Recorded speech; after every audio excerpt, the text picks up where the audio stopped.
আসসালামু আলাইকুম। আজকে আসছি সোনারগাঁয়ে কাঁচা তরকারি বাজারে। আজকে দাম জানবো যে কোনটার দাম কত করে বিক্রি করা হয়, আগের চেয়ে কম না বেশি হয়। আচ্ছা, এই যে সিম কত করে ভাই? তিনটা আইটেম আছে। আচ্ছা, কোনটা কত করে? যেটা যে ঘিয়া সিম, হ্যাঁ, 50 টাকা কেজি। 50 টাকা কেজি। এটা সোনাগাড়ি এলাকার যেটা 60 টাকা কেজি। আর এটা নরসিংদী 40 টাকা কেজি।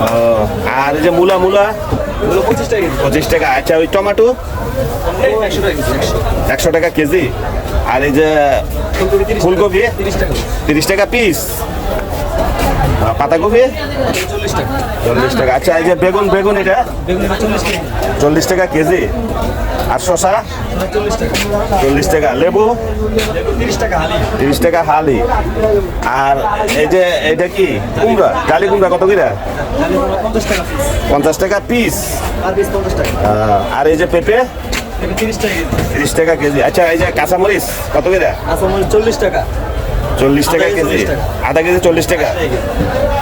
আর এই যে শাক, শাক 15 টাকা মোটা। পালং শাক পালং শাক। 15 টাকা মোটা। আর যে লাউ লাউ লাউ আমাদের এলাকার লাউ এগুলো 50 টাকা পিস। 50 টাকা পিস। আলু আলু নতুন আলু ওগুলো হলো 70 টাকা কেজি। 70 টাকা কেজি। আর এটা কি ক্যাপসিকাম ক্যাপসিকাম, এটা কত? 220 টাকা কেজি। আর ধনিয়া পাতা ধনে পাতা 1 পা 10 টাকা। 1 পা 10 টাকা। 40 টাকা। আচ্ছা, বিভিন্ন জিনিসের কাঁচা তরকারির দাম আপনারা জানলেন, কত করে বিক্রি করা হয়, একে তরতাজা সব।